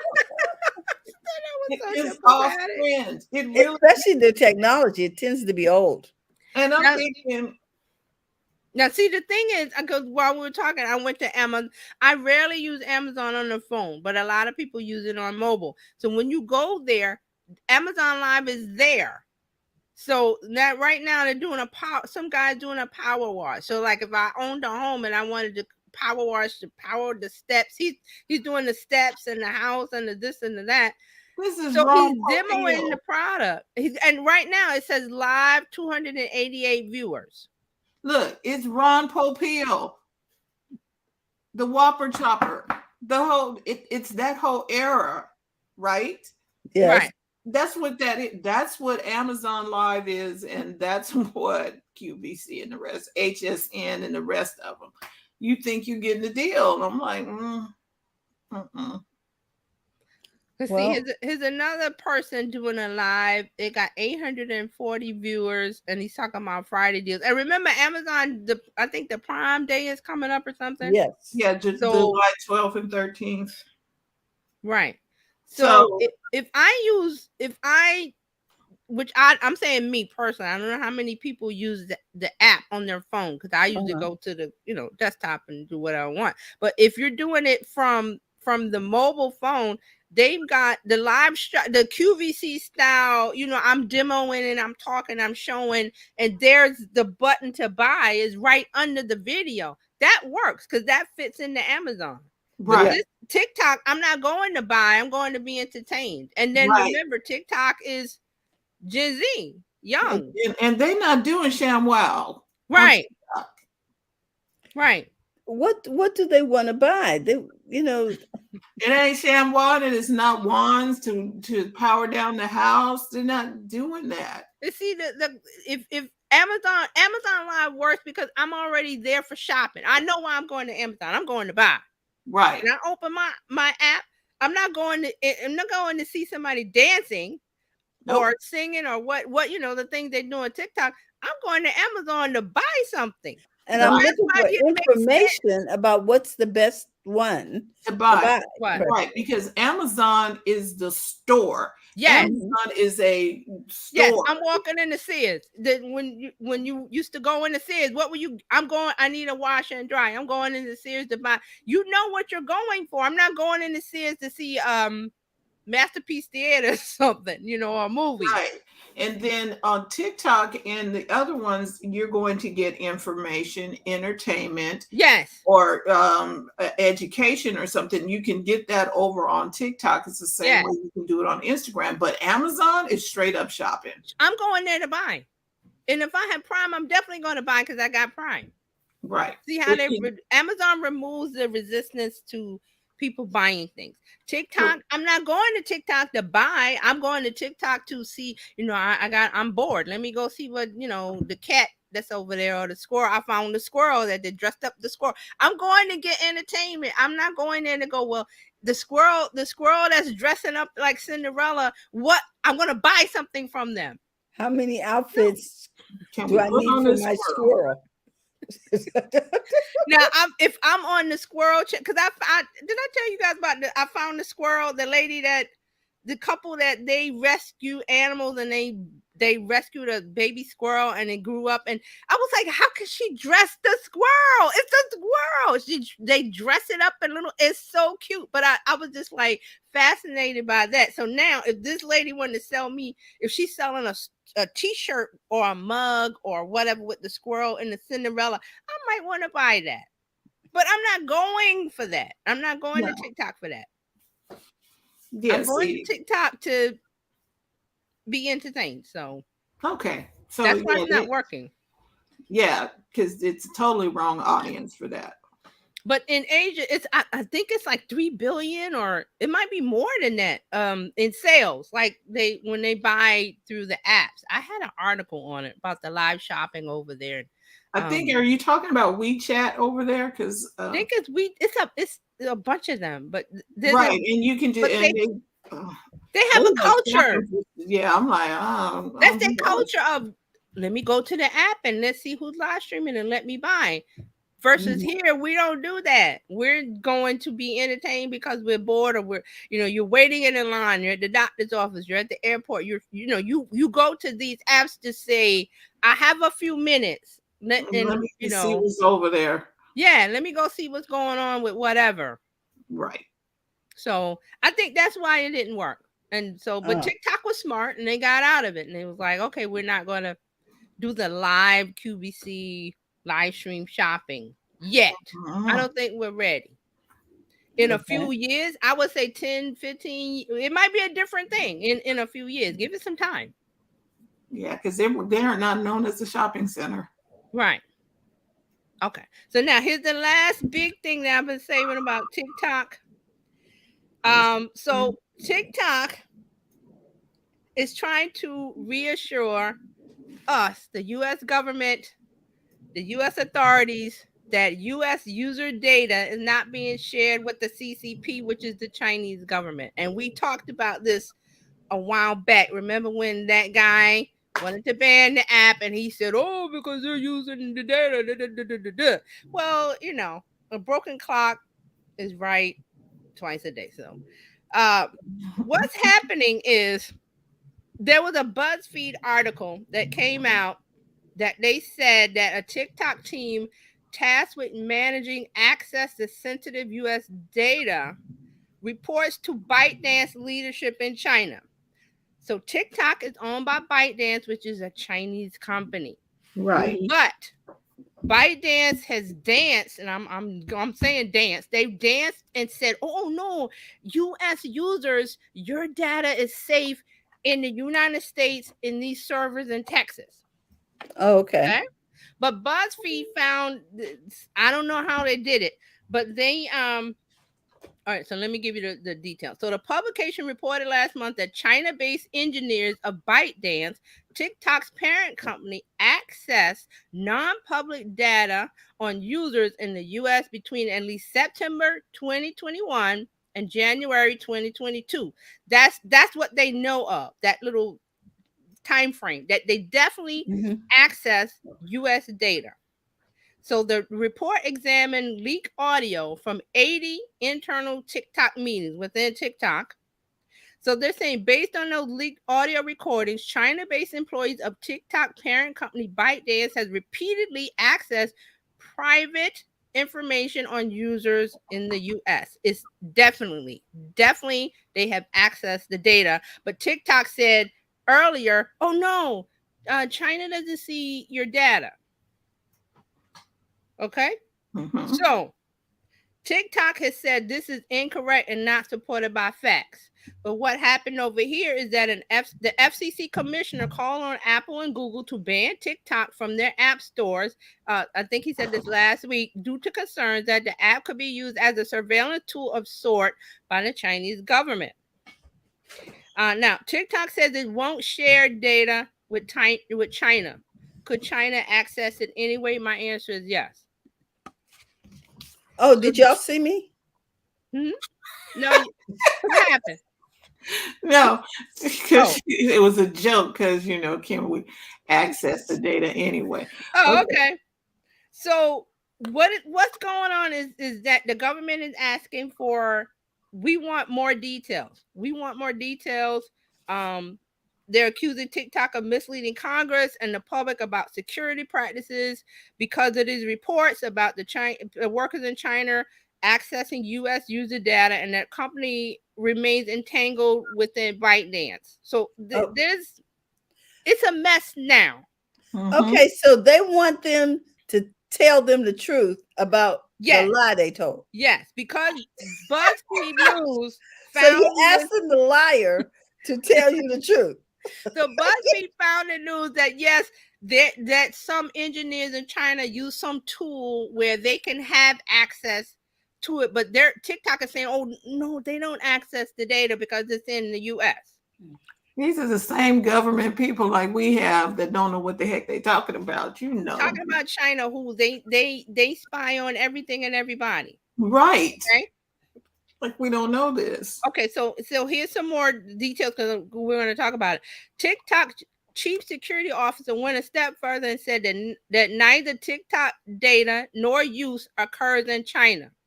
And so Chinese authorities would not have jurisdiction over the platform. They're saying that China doesn't have jurisdiction over the platform. The data doesn't even exist in China. The biggest fundamental truths are that the Chinese government doesn't ask for it, lies, because it doesn't exist in China. So he's saying what TikTok is saying, that because the data is in a U.S. server in Texas, that China has no access to it, which is whatever. China like you can't stick a USB stick in there or just look. We done seen too much of the Matrix and too many other things. Right, it's all lies. Get over it. It's people dancing.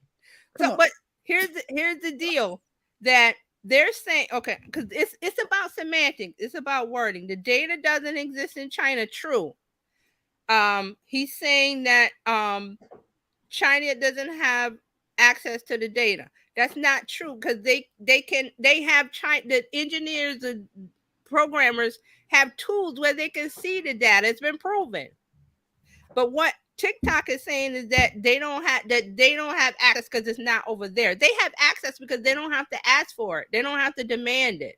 They have access to it. Why? I can go in the fridge anytime I want to. Because it was built in from day one. Right. Put the data over there in US. We don't need it to be over in China because we got a back door where we can look from over there from day one. Oh, it's on the internet? This is dancing around it. Right. AKA ByteDance.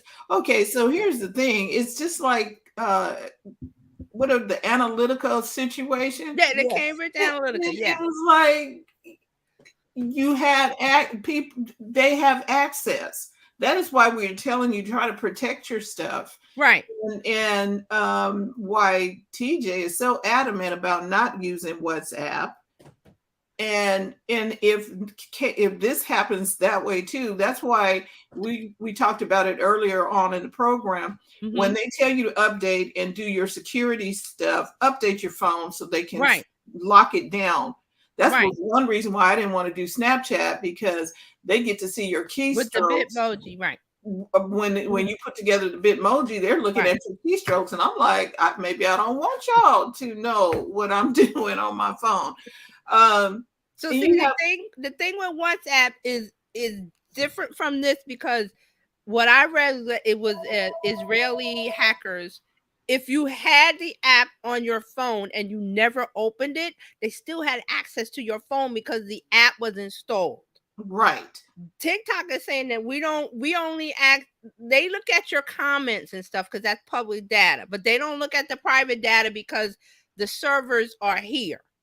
That's not necessarily true. Right. So what's the thing we got to remember is that the FCC commissioner is asking Apple and Google to remove it from the App Store. What do you think that means?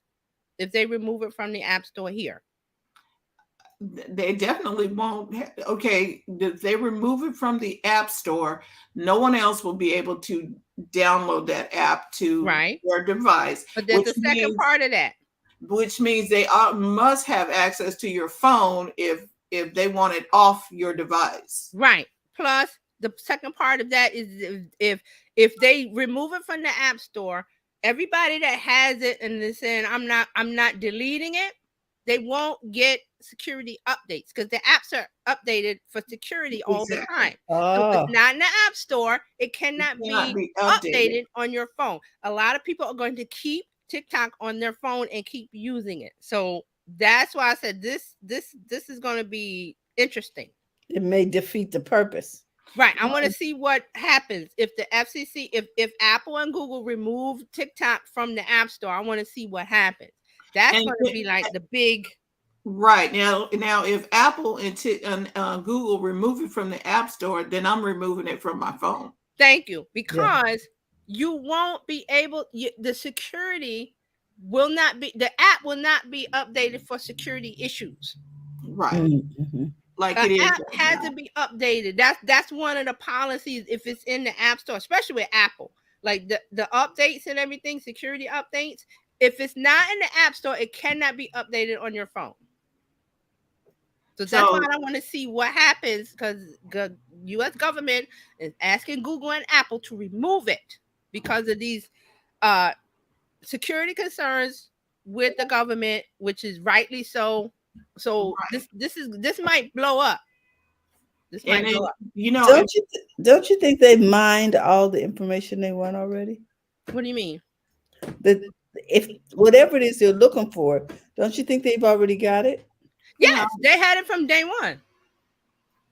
They had it from day one, which is the thing I brought up about 45 making a bunch of whoop about taking it out, which I said a broken clock, right? Mhm. Twice a day. So he was kind of right about this, but their TikTok is saying the data is in the US, you guys are okay. And this leaked thing from BuzzFeed says that there are Chinese engineers that are bragging about having access to this data because they have a backdoor built in from day one. China has the backdoor. Okay, and here's the thing that I was interesting to me is that somebody leaked this out. Yeah. Yeah. Jill has the question. I think you just spoke to this. Yeah, Trump was the one that had the act. He had a different issue. I forgot why he did it. Because they did something to him. Yes, and, he was and upset. they He's a big baby. Yeah.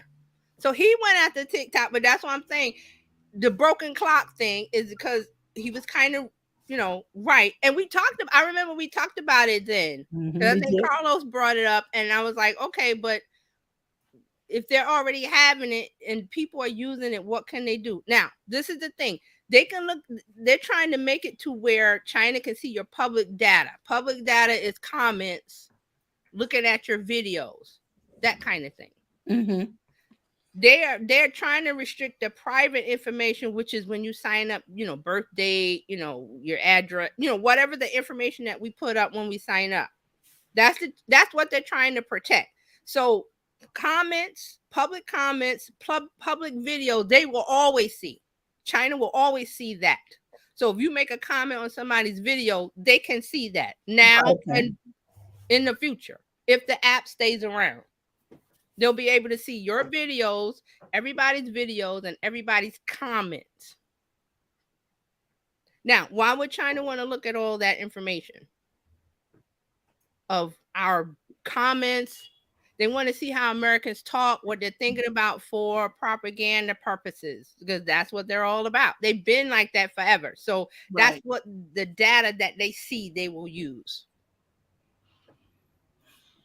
Now, we all have a choice. Right. We have a choice. Now, remember, I said the WhatsApp was different because WhatsApp was on your phone and they could see everything on your phone, even your banking stuff and all that. That's why I got rid of it, because I was like, I don't use WhatsApp. So I don't even want it on my phone. Correct. So now we got the opposite of that, where they're going to look at everything publicly, but they can't see your private information nor see the other information on your phone. So they say. So they say. That's what I was going to say. That's what I said. This is going to be interesting. I want to see what happens. I want to see if Apple and Google remove the app. Then we're going to see some stuff happen. I want to see if Congress has some, if they pull up some hearings on this, which they probably will. I think it's Ted Cruz or Ted Root, one of the Teds and somebody else, one of the Congress people are behind it. So this is something to watch, is what I'm saying. Right. And their reputation is not making it feel any warm and fuzzy about doing this either. So it's like, we know what they're about. Right. I'm like, even if you're like, okay, could it be somebody else that can bring this to the table? Because I don't know if I could trust the fact that you're saying it. Right. Yeah. And so how does ByteDance fix this TikTok? Because TikTok is the app. Try to take it away from a kid and see what happens. It's just. So this is what, in my opinion, TikTok, they gotta, or ByteDance had to separate themselves from that Chinese connection and be sold to an American company and then wipe everything clean and start fresh. That's the only thing that works. And I don't know if that's going to happen. And that's when Walmart was going to buy it. Somebody else was going to buy it. Or I think it was Oracle. Oracle. Yeah, Oracle was going to buy it. Right. Yeah, and you might take a check and go somewhere. But see, that's what would happen. Would that company be able to remove itself from China in order to be sold to an American company, and then everything would have to be wiped? Because we can't use that tools, data, algorithm, all the things that were built into the app. Then what's the point of buying the app? What's that? Then what's the point of buying the app if we can't use it? Because it's popular. Right. And they would try, and it's like we had a story today on the tech where IBM bought Lotus 1-2-3, right? Yeah. Mm-hmm. But Lotus 1-2-3 was already on the skids. Yes, it was already, and there was no saving it. Although they paid $3.something billion back in the day, I was like, wow, it was on the skids. So if whoever buys it, I don't know, Oracle knows enough about the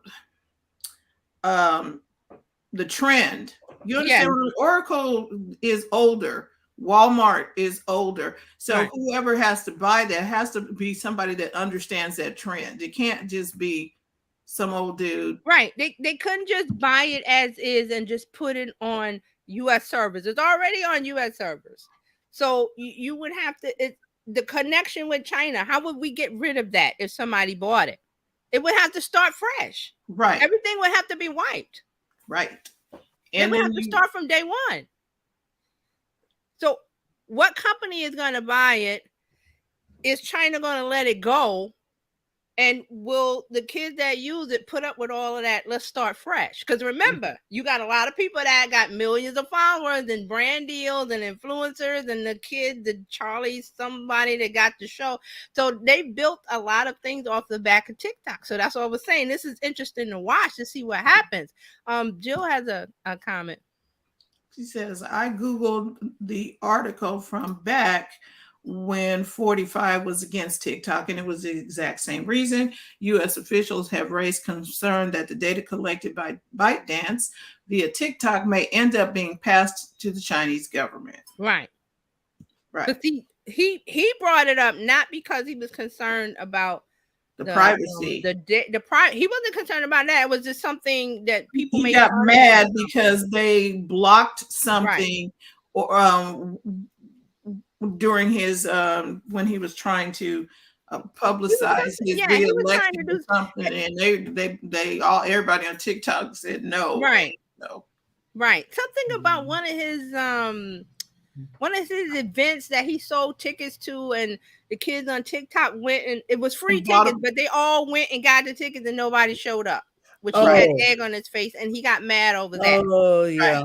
He wasn't concerned about, he already knew about the Chinese backdoor thing with TikTok. He already knew about that as president. Mm-hmm. I'm pretty sure he already knew, and he didn't care. No, and he didn't show that he cared until it until they did something to him. Yeah, until they embarrassed him publicly with this, because he was like, millions of I think it was millions of tickets were sold to some event he was speaking at. It was sold out. Yeah, all the kids on TikTok had went and got the tickets, and nobody showed up. That's what he was mad about. But here's the deal: it's like, okay, what's gonna happen with TikTok? TikTok is the most popular app now. It's like, woo. Right. And then people will have to, it'll go the way of MySpace real quick. You know what I mean? It's going to be a fast, fast dive down. That's what I was saying about the YouTube Shorts. Right. And YouTube might want to start investing in that. Go like this. Right. You might want to start investing in the YouTube Shorts, because we don't know what's going on with TikTok, and we can't say that TikTok is going to be around. Just like Fran was saying about MySpace. There was another app I talked about a few years ago that it was Vero, that was going to kill Instagram. Remember that? I was like 5 years ago. Yeah, what happened to that app? It's gone. Nobody knows. We ain't seen it. It's gone. Apps come and go. They do. And for one to stick around, it's not that easy. Right. To have staying power. And this may have run its course now. It may be over. What will you do if it is over? That's why I believe Reels is trying to get all the little TikTok lookalike stuff. Yes. Because Reels and Shorts are going to be the only two left. Right. If this goes south. Right. So this is definitely something to watch. The government doesn't play when it comes to privacy in China, and we don't play with China and Russia and privacy laws and all of that stuff, and having them trying to infiltrate things around here. So that's what I'm saying. It might be a thing that TikTok might not be around. What do we do? And so you need to have a backup plan. Yeah. You might want to go download all your videos from over there if they're, something that needs to be downloaded, and set it to the side so you can maybe upload it to your Shorts. You ready? Else, just be ready for change. Because I don't know what's going to happen. It's up in the air. It depends on what the government says, what they make Apple and Google do. I'm telling, once it's out of the App Store and the Google Play Store, it's done. Where can you get it from? Well, it's going to be off my phone, because apparently they found something if it goes off. If Apple agrees to take it down, or if Google agrees to take it down, then that means they found something. Right. That wasn't. Here's the issue. TikTok keeps saying the data is safe because it's here in the US and nothing's sent to China. They don't have to send it to China because they have a backdoor built in from day one. Right. I don't need you to send me anything. I'm over there, and all I got to do is click, and I get to see what I want.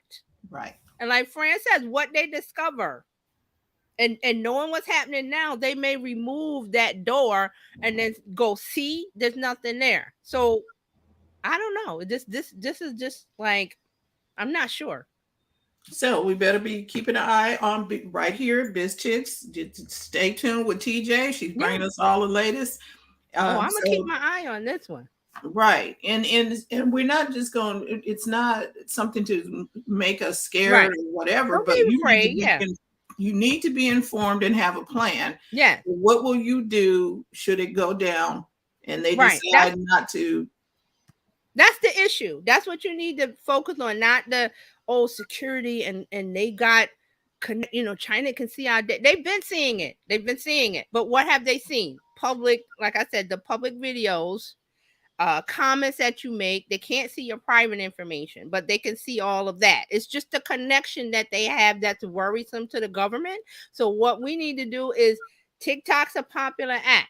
People are business owners are definitely getting on now because the attention and growing in audience and stuff like that. So like Fran said, you want to make sure you got all your videos. So in case TikTok goes away, you can go put them on Reels, because that's where everybody's going to go, or to YouTube Shorts, or somebody might make a new short form video, but it won't be like TikTok. Jill says from that article, TikTok says it does not censor videos, like you said, and it would not give the Chinese government access to user data. It claims all the U.S. user data is stored in the U.S. with a backup in Singapore. Okay, so the backup is in Singapore. What do you think China can do with the backup in Singapore? Yeah, keywords. That's what I'm saying. They don't need the U.S. data. There's a backup in Singapore. Singapore is China for all intents and purposes. Exactly. So that's what I'm saying. Semantics. TikTok is saying that they don't give them the data. They don't have to give them. They already have a back door. That's how they open the door. Come on in, y'all. Yeah. Open. And if the backup is in Singapore, well, what do you think? What's happening with Singapore? Is Singapore connected to China? Kind of like right there. Can they ask Singapore, or not even ask? They could build in a backdoor to the Singapore data, and because when you don't hear, I don't hear any response to outrage from China. That tells me everything that I know. They built it with the backdoor already in there. Mm-hmm. They don't need to access the U.S. data. They don't need to access it because it's flowing to them already. It's like a sci-fi movie. Okay, right. How shall we get the minds of the people? Yes, give them something to play with. And let's talk a little bit about China. They want to know what Americans think and feel and do. What better way than to observe conversations? Mm-hmm. That's what they're doing. It's like a space movie, like the So that's why I brought up the WhatsApp. It's not the same as WhatsApp, when WhatsApp was like, we got access to your phone and we can look at anything in your phone. It's not like that with TikTok. No. It's just that they can see the public data, which is your videos, the conversations, the comments, the DMs, the this and that. Mm. So not to be afraid of them, because we're not. It's just an app. We can live without it if TikTok goes away, because we got Reels and we've got Shorts and we've got a new app that some kid or whoever, Microsoft, I don't know, will think of, hey, TikTok's not around anymore. Let's make something that's fun. And the kids go, yeah, let's go over there. So that's the deal. I'm just saying that it's interesting to watch how this plays out, not to be afraid, because it's not like they hacking into your phone. That was WhatsApp. Right. That's something to be afraid of. Right. But the Snapchat. And this, we go back to, if you don't want them to know, don't put it up there. Right. Mm-hmm.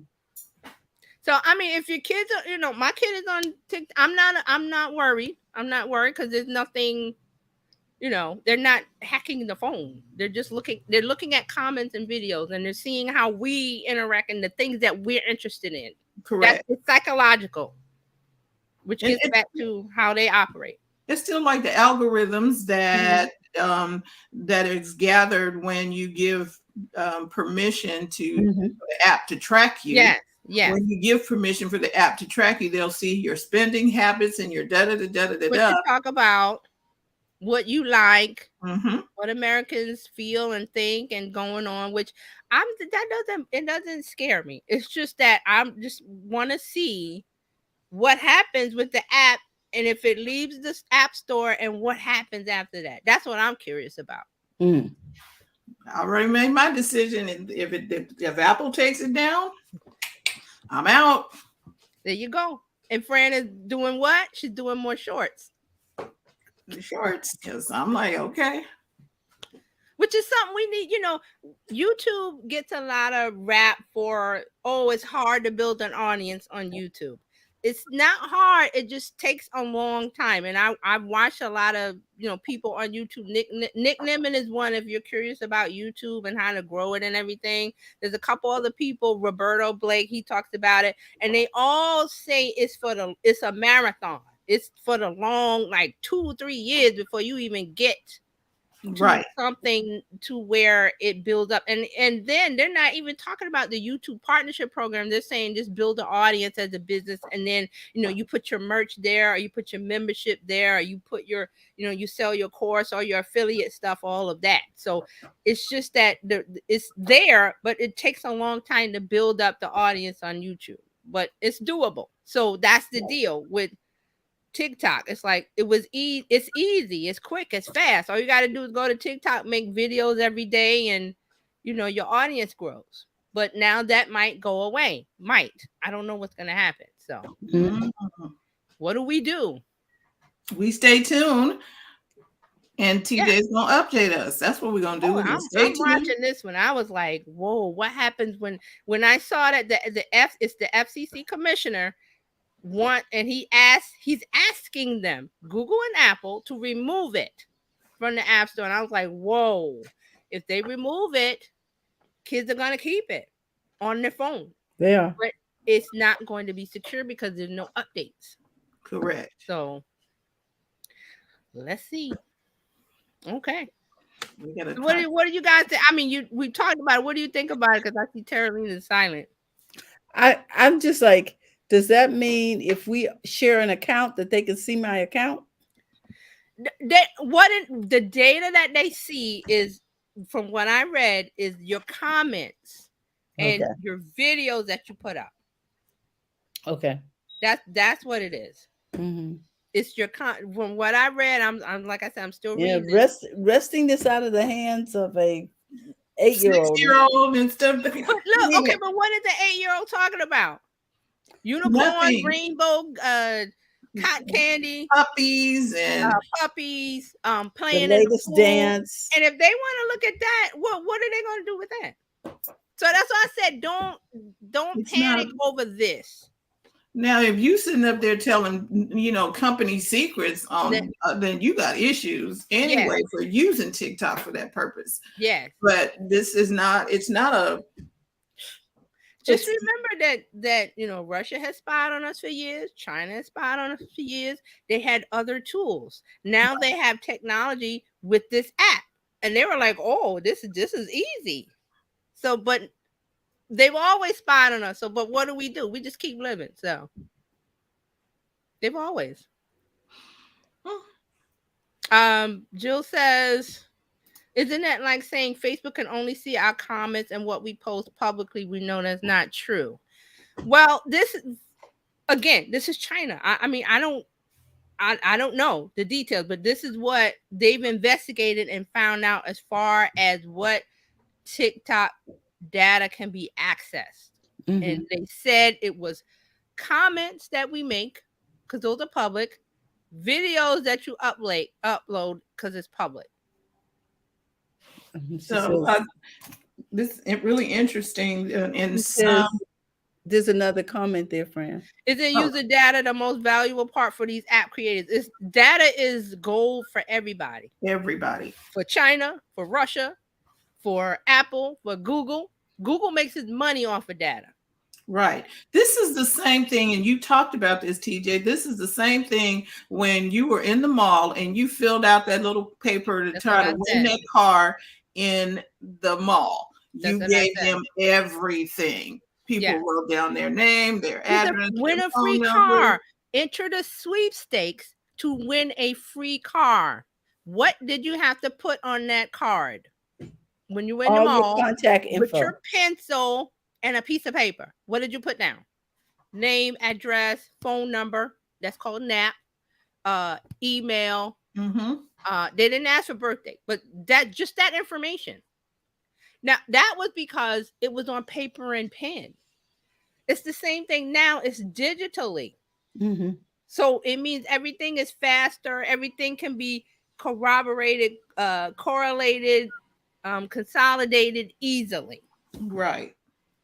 So that's what I was saying about China and Russia. I've always spotted. Remember the Cold War? Even before that. But now it's because it's easier for them to get data on us, which is they use it for propaganda over there. You know, they use it all kind of things. So the government is trying to clamp that down by saying this app cannot exist on the App Store. Mm. Right. Okay. Don't make it available. Don't right. give them Which is what you want the access. government to close the gate, right? Right. If they're accessing data on U.S. citizens, Right. which is not your phone, not your bank account. They can't get that. They can't do that. That was WhatsApp. They can't do that, but they can observe comments and things. Right. And the government does not want to give them any access whatsoever. Right. Jill says some smarty is going to compare their data with their data breaches and get access. It's going to be, and I think I remember saying this before, that the privacy issue that we have, the way things are going, that the government has to create some sort of entity that's half government, half private, or all private, or whatever, like a clearinghouse where everything goes through. And it has to be vetted for safety, vetted for privacy, vetted for it can't abuse, it can't affect the mental health of kids. You know, all those things that we have now. Because everybody's saying, what are you going to do? What are you going to do? So there's got to be some place where all of that, like a good housekeeping seal of approval, I call it that. That has to happen now. It hasn't happened. I don't know who's going to do it. Jill says, on that note, what's your favorite password keeper? 1Password or something else? I use LastPass, but 1Password is good. Yeah, right. I use LastPass as well. But see, here's the key. I don't share things online that I don't. My Social Security is nowhere on that's open. That's not in a secure place. Like it's not anywhere.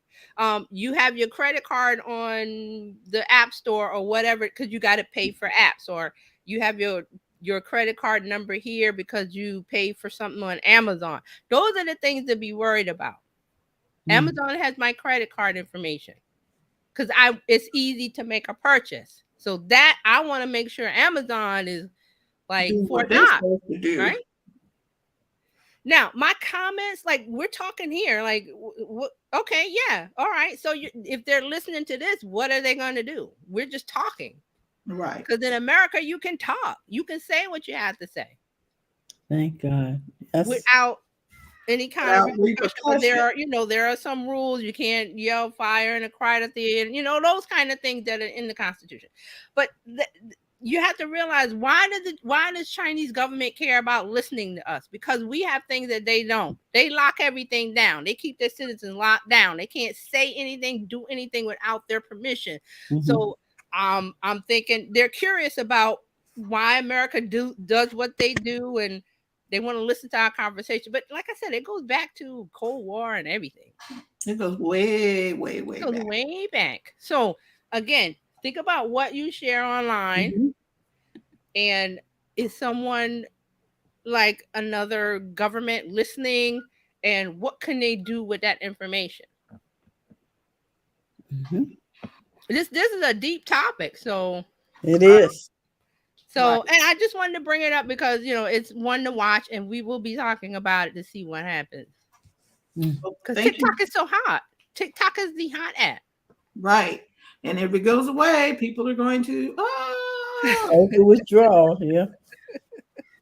So thank you, TJ. We're going to keep all of this stuff in mind, and we're going to be aware. and we're going to make a decision before that day comes. Yeah, make it now. If you like doing TikTok videos, do them on Instagram and YouTube, and keep an eye out for the new short form app, which if I find it, we'll talk about it here. Just make sure you're coming here. Right. But don't worry about that, they have access to the data, because they don't have, yes, important. It's very important. Privacy, especially being online, that everything is online.